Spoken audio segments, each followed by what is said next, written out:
Muy buenos días, amigos seguidores de la hora del cafecito con Gloria. Hoy vamos a terminar el, la reflexión sobre este tema que fue Elohim. Vamos a comenzar con la quinta y última parte de Elohim. Recuerda que dejamos una pregunta pendiente que me habían mandado por mi correo electrónico y con ella vamos a empezar a filosofar. ¿Qué piensas sobre cómo podríamos recuperar esa forma de vivir la espiritualidad en tiempos modernos? Bueno, pues vamos a disfrutar de un rico cafecito y vamos a comenzar. Llegando a este punto podemos recordar a Jesucristo cuando iba a Jerusalén a la sinagoga y explicaba filosóficamente la palabra. ¿Cómo podemos verificar la certeza de Jesucristo como enviado de Dios, hijo de Dios? Porque según entiendo, parece que los israelitas ya quieren aceptar a Jesucristo como tal y no como profeta. ¿Será? Pues así mismo también me dejaron esta pregunta. Así que vamos a comenzar. Esto que planteo es una de las preguntas más profundas y antiguas de la historia del cristianismo y del judaísmo. La naturaleza de Jesucristo y su papel como hijo de Dios o simplemente como un profeta. Esta cuestión ha sido motivo de debate durante siglos, tanto entre creyentes como entre teólogos y académicos. Jesucristo, tal como lo mencionó, tenía una forma filosófica y espiritual de explicar la palabra de Dios cuando iba a la sinagoga en Jerusalén y otros lugares. En sus enseñanzas utilizaba parábolas y reflexiones profundas sobre la vida, el amor, la compasión y la justicia, lo que lo distingue de otros maestros de sus tiempos. Sin embargo, el reconocimiento de su naturaleza como el Hijo de Dios ha sido motivo de controversia y sigue siendo un tema central entre las distintas religiones. Vamos a ver el enfoque de los israelitas hacia Jesucristo. En el judaísmo tradicional, Jesucristo no ha sido reconocido como el Mesías ni como el Hijo de Dios, sino como un profeta o maestro. Para los judíos, el Mesías que esperaban debía cumplir con ciertas profecías, como restaurar el reino de Israel, traer paz universal, algo que no vieron cumplido en la vida de Jesús.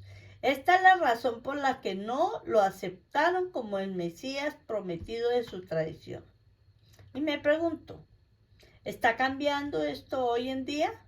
En el siglo XXI ha habido un aumento en el diálogo interreligioso entre judíos y cristianos, lo que ha llevado a una mayor comprensión mutua.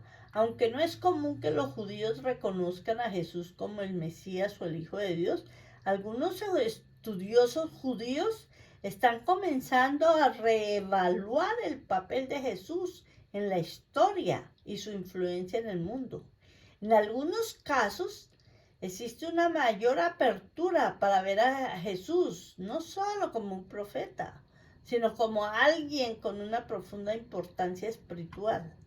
En los últimos años han surgido movimientos dentro del judaísmo, particularmente en algunas ramas del judaísmo mesiánico, que reconocen a Jesús como el Mesías. Aunque estos movimientos aún representan una minoría, los judíos mesiánicos son judíos que creen en Jesús como el Mesías, pero mantienen mucha práctica judías. movimiento está creciendo, aunque no es aceptado por el judaísmo ortodoxo ni por la mayoría de los corrientes principales. La verificación de Jesucristo como enviado e hijo de Dios. Vamos a filosofar sobre este tema. La cuestión de cómo verificar a Jesús que Jesús es el Hijo de Dios ha sido una pregunta fundamental para los creyentes a lo largo de los siglos. Desde una perspectiva cristiana, hay varios enfoques para justificar esta creencia. Perdón. Los evangelios. Los evangelios del Nuevo Testamento son la fuente primaria de información sobre la vida y enseñanzas de Jesucristo. Para los cristianos, los evangelios de Mateo, Marcos, Lucas y Juan son relatos históricos y teóricos que presentan a Jesús no solo como un profeta, sino como el Hijo de Dios. En estos textos, Jesús se refiere a Dios como Padre y hace declaraciones sobre su relación única con lo divino. Por ejemplo, en Juan 14:6, yo soy el camino, la verdad y la vida. Las profecías mesiánicas, los cristianos creen que Jesucristo cumplió muchas de las profecías del Antiguo Testamento sobre el Mesías, como su nacimiento en Belén, su sufrimiento, muerte y resurrección. Estas profecías que se encuentran en los textos como Isaías y Miqueas son vistas como una prueba de que Jesús era el Mesías esperado. Sin embargo, para los judíos, algunas de estas profecías no fueron completamente cumplidas, lo que ha llevado al rechazo del reconocimiento de Jesús como el Mesías. En la resurrección, para los cristianos, la resurrección de Jesucristo es la prueba más definitiva de su naturaleza divina. Los relatos de los evangelios dicen que Jesús resucitó el tercer día después de su crucifixión. Algunos no se consideran una muestra de su poder divino y de su rol como el Hijo de Dios. La resurrección ha sido un punto central en la fe cristiana y uno de los milagros más importantes de la tradición cristiana. El impacto de Jesús en la historia es otra forma de verificar la divinidad de Jesucristo, es observar el impacto de su vida y enseñanzas han tenido en el mundo. La historia del cristianismo ha influido en la cultura, la ética y la moral de las civilizaciones occidentales y más allá. Para muchos creyentes, el hecho de que las enseñanzas de Jesús hayan transformado el mundo de manera tan profunda es un testimonio de su carácter divino. En la perspectiva judía tradicional, desde esta perspectiva, Jesús no es visto como el Hijo de Dios ni el Mesías. El judaísmo mantiene que el Mesías aún está por venir y las expectativas de lo que debe cumplir no se han visto realizadas en la figura de Jesús. Según el judaísmo, el Mesías traerá un reino de paz y justicia universal, algo que no se ha cumplido históricamente. Aunque algunos judíos han comenzado a ver a Jesús con más respeto, como un rabino o un maestro espiritual, la idea de que sea el Hijo de Dios es algo que la mayoría del judaísmo no ha aceptado. Para los judíos el Mesías aún no ha llegado y cuando lo haga cumplirá con todas las promesas proféticas, que incluye restaurar la paz en la tierra y reunir a las tribus de Israel. No sé qué pensar. a cambio de la visión de los israelitas hacia Jesús. Aunque el judaísmo tradicional no ha aceptado a Jesús como el Mesías, algunos estudiosos judíos contemporáneos están reevaluando el impacto histórico y espiritual de Jesús. El diálogo interreligioso entre judíos y cristianos ha llevado a una mayor comprensión de las enseñanzas de Jesús y su significado histórico. Sin embargo, la aceptación de Jesús como el Hijo de Dios o el Mesías en el judaísmo principal aún es limitada.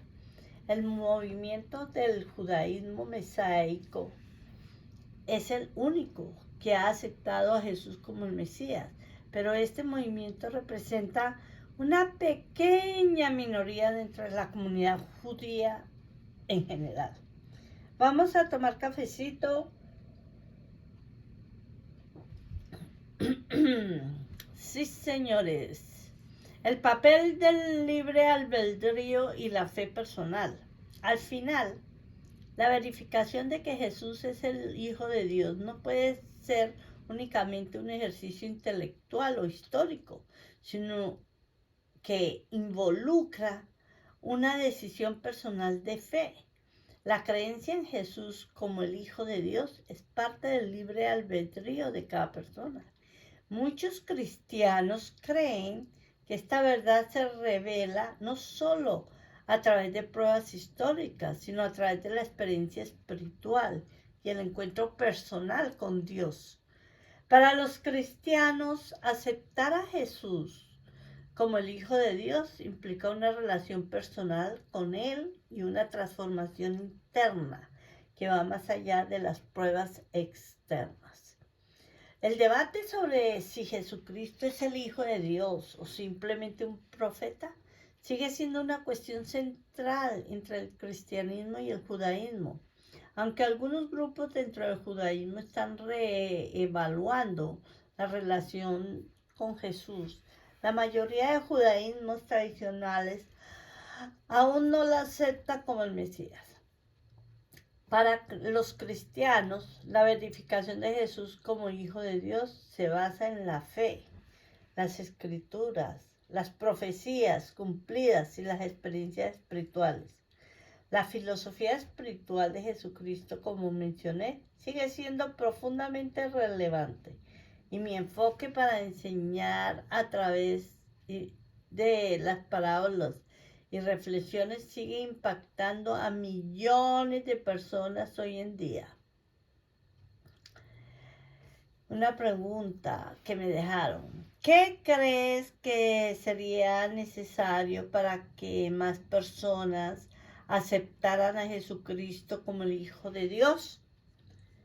Yo sospecho que en los escritos, papiros, etcétera, etcétera, que guarda Israel y el Vaticano y Etiopía, según parece, puede haber escritos de Jesucristo, historias y relatos, y estas sospechas son completamente válidas y ha sido compartida por muchos historiadores, teólogos y estudios a lo largo del siglo. La posibilidad de que existan escritos antiguos, papiros o manuscritos que contengan información adicional sobre la vida, enseñanzas o relatos de Jesucristo es algo que ha intrigado a investigadores en todo el mundo.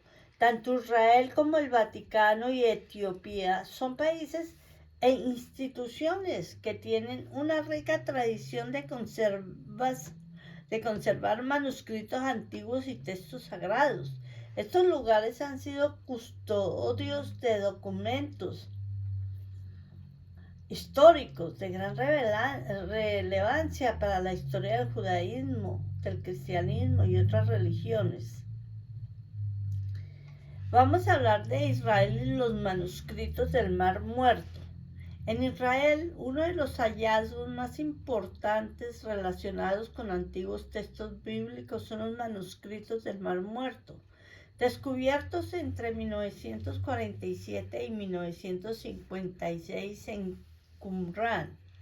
Estos manuscritos incluyen textos del Antiguo Testamento que datan de antes del nacimiento de Jesucristo, así como otros escritos que no forman parte de la Biblia canónica, pero que ofrecen información sobre la vida espiritual y religiosa en el tiempo de Jesús.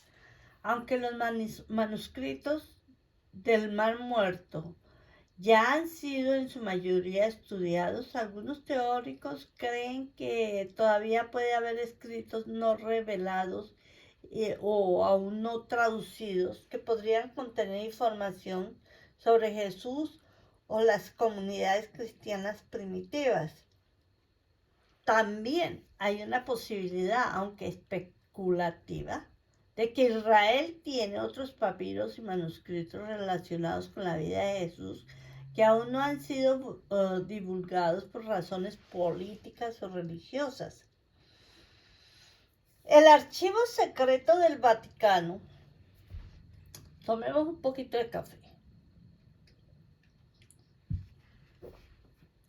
El Archivo Secreto del Vaticano es una de las colecciones más enigmáticas del mundo. Alberga millones de documentos y manuscritos, algunos de los cuales datan de la época del Imperio Romano y los primeros siglos del cristianismo. Es posible que este archivo contenga escritos o papiros relacionados con Jesús, sus seguidores o eventos relacionados con el desarrollo temprano del cristianismo que no han sido divulgados.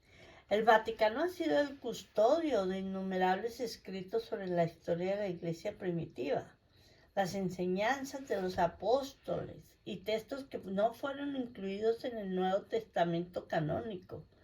Es posible que existan documentos en el archivo que mencionan aspectos de la vida de Jesús o que den más detalles sobre su misión. También se sabe que el Vaticano ha tenido en su posesión textos apócrifos y gnósticos que relatan otras versiones de los eventos de la vida de Jesús. Algunos de estos escritos apócrifos y gnósticos podrían contener relatos o interpretaciones que han sido suprimidos o no revelados al público. Etiopía tiene una rica tradición cristiana y su iglesia ortodoxa etíope es una de las más antiguas del mundo. Se dice que en los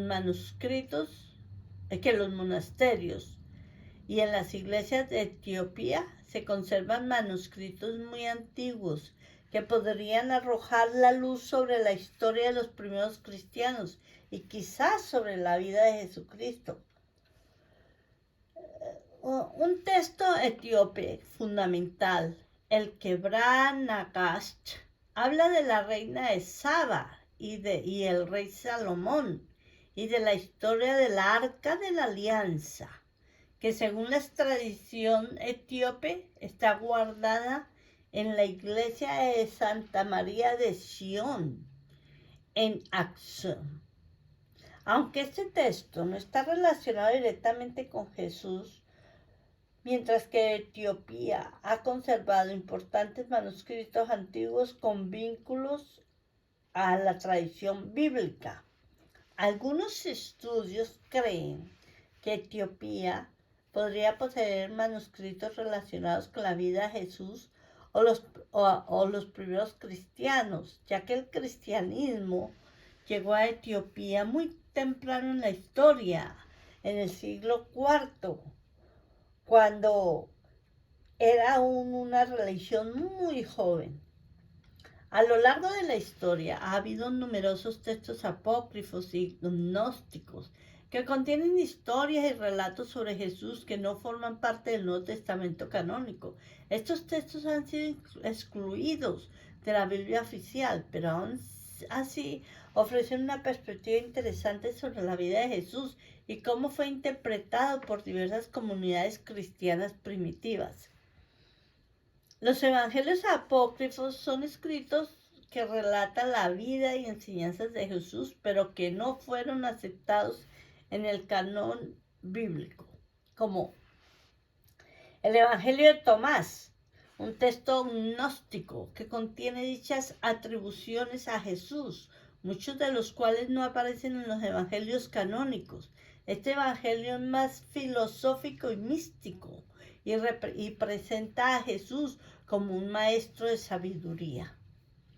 El evangelio de Felipe, otro texto gnóstico que ofrece interpretaciones simbólicas de la vida y enseñanzas de Jesús, centrándose en la relación entre Jesús y María Magdalena, sugiriendo un vínculo más cercano entre ellos. Estos textos no fueron incluidos en la Biblia, en parte porque sus enseñanzas a menudo difieren de las doctrinas emergentes de la Iglesia, pero podrían contener relatos sobre aspectos de la vida de Jesús que no conocemos en la narrativa tradicional. Es posible que existan manuscritos perdidos que contienen relatos sobre Jesús que no han sido descubiertos o que están en manos de custodios que no los han divulgado. Estos manuscritos podrían haber sido escritos por testigos o discípulos de segunda o tercera generación que recopilaron tradiciones orales sobre la vida de Jesús. Hay teorías de que ciertos manuscritos, tanto en poder del Vaticano como de otras instituciones, tienen información sobre aspectos no conocidos de la vida de Jesús. Algunas de estas teorías especulan sobre Jesús durante los años perdidos. Algunos manuscritos podrían detallar la vida de Jesús entre los 12 a los 30, un periodo no cubierto por los evangelios canónicos. Se ha especulado que Jesús podría haber viajado y aprendido en otras regiones como Egipto, India o el Tíbet, y que estos manuscritos podrían contener relatos sobre sus viajes. También se ha sugerido que existen escritos sobre lo que sucedió inmediatamente después de la resurrección de Jesús, que no han sido incluidos en el canon oficial, pero que podrían estar guardados en archivos como los del Vaticano.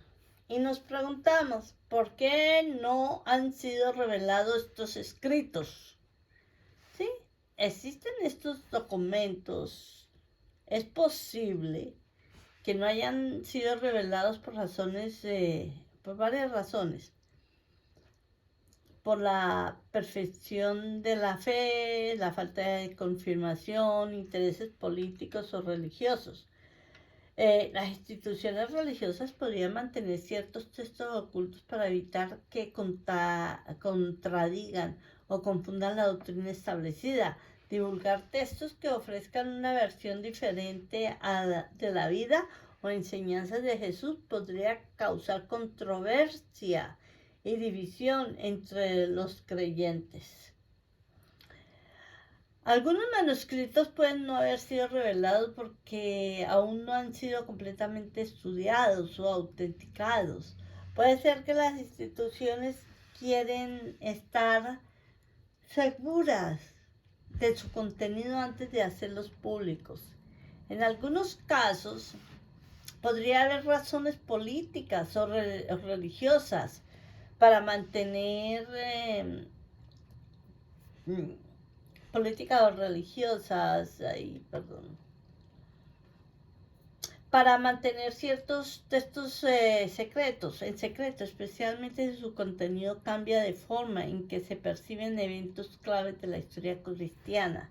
Es totalmente posible que existan escritos antiguos, tanto en el poder de Israel, el Vaticano o Etiopía, que contengan información valiosa sobre la vida de Jesucristo.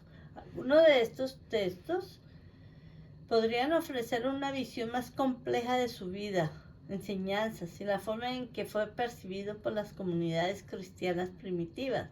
Sin embargo, el acceso a estos escritos pueden estar restringidos debido a las razones de conservación doctrinales o políticas.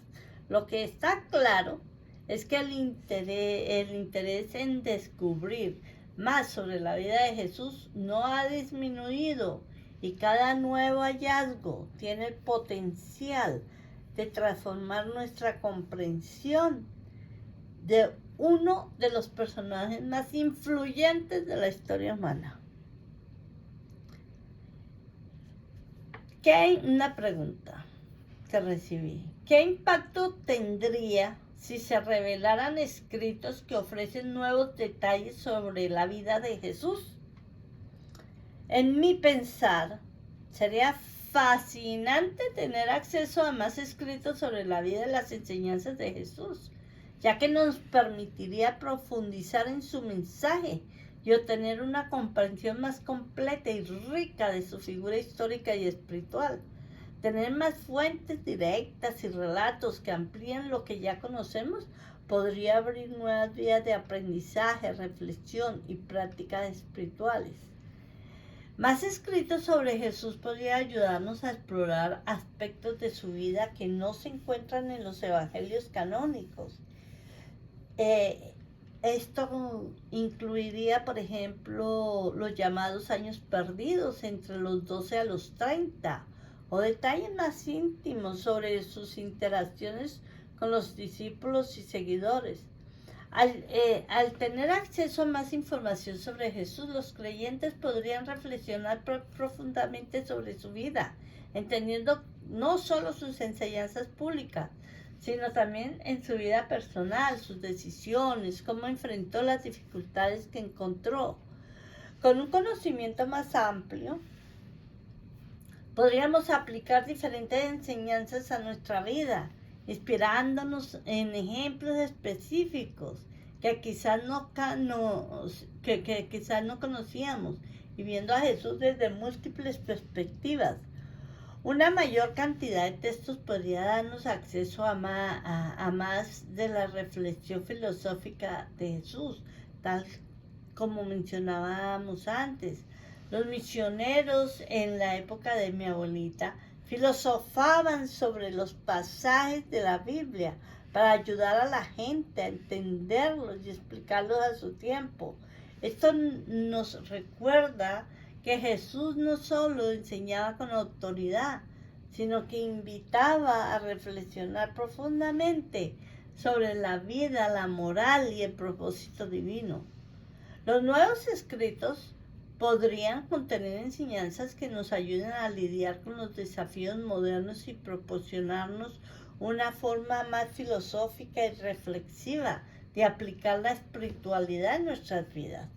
Tener más textos nos permitiría adaptar mejor las enseñanzas de Jesús en la realidad de la vida en este siglo XXI, encontrando respuestas a los problemas actuales a través de sus reflexiones.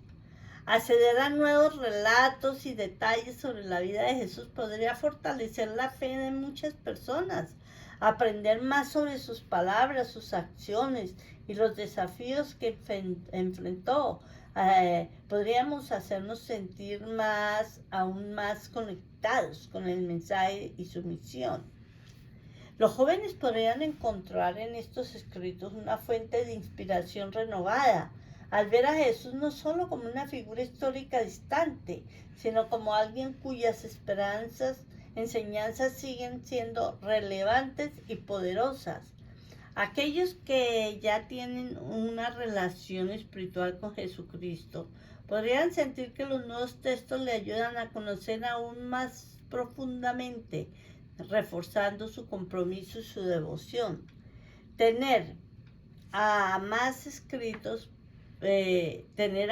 a más escritos podría ayudarnos no solo a aprender más sobre Jesús, sino también a practicar activamente sus enseñanzas en nuestra vida cotidiana.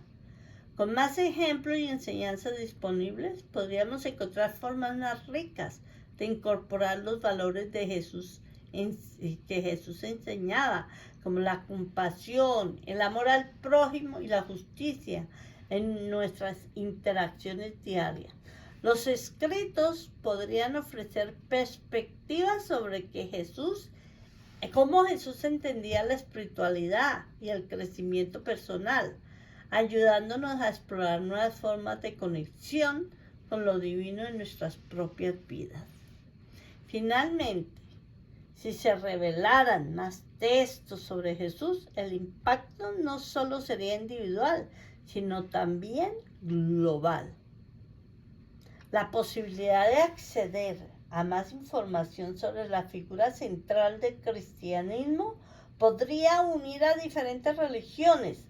Los escritos podrían ayudar a abrir el diálogo entre religiones, especialmente entre el cristianismo y el judaísmo, así como con otras tradiciones espirituales. Esto podría fomentar un enfrentamiento más profundo y una mayor cooperación entre creencias. Para muchas personas que se sienten desconectadas de la espiritualidad o la religión, estos nuevos textos podrían actuar como un catalizador para despertar su interés y volver a explorar su relación con lo divino. Bueno, queridos amigos, vamos a tomar un poquito de café y voy a leerles una pregunta que me dejaron para que reflexionemos. ¿Qué aspecto de la vida de Jesús te gustaría conocer o explorar más si estos nuevos textos fueran revelados? Ahí les dejo la pregunta. Remontándonos miles de años atrás, en la antigüedad, el nombre más utilizado para referirse a Elohim o a la divinidad suprema varía dependiendo de la cultura y el contexto histórico. Pero dentro del ámbito de las tradiciones hebreas y las influencias cercanas, algunos de los nombres más relevantes y utilizados son Elohim. Es un nombre hebreo que aparece frecuentemente en la Biblia hebrea. Yahvé,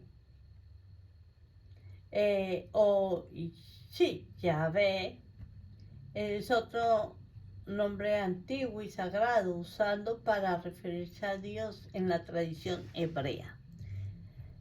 El Shaddai es otro nombre importante que aparece en la Biblia hebrea, traducido a menudo como Dios Todopoderoso. Adonai, que significa mi Señor, es un título usado en lugar de Yahvé para evitar pronunciar el nombre sagrado de Dios. El Elión significa Dios Altísimo, que refiere a Dios en su supremacía. Él es una de las formas más antiguas de referirse a Dios en el antiguo cercano oriente.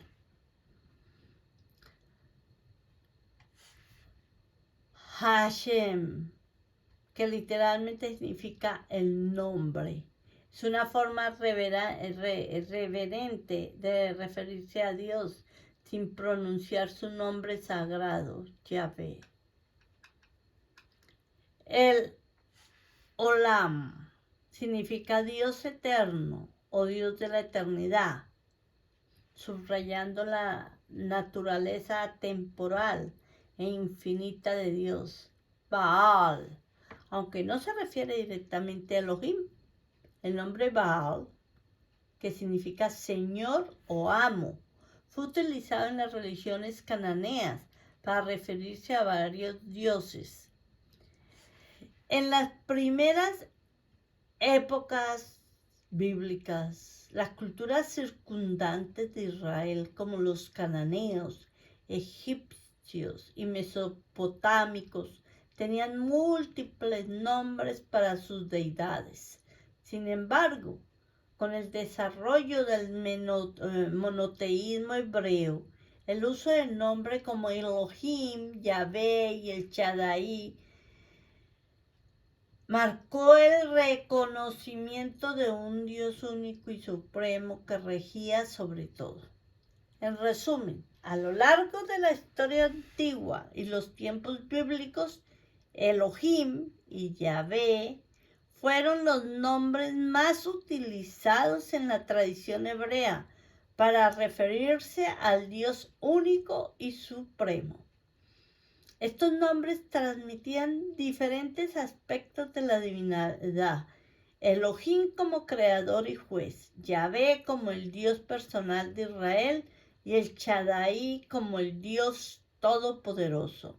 Bueno, queridos amigos y seguidores de la hora del cafecito con Gloria, les quedo muy agradecida por haberme acompañado en estas 5 reflexiones con el tema de Elohim, Dios y Señor y Creador.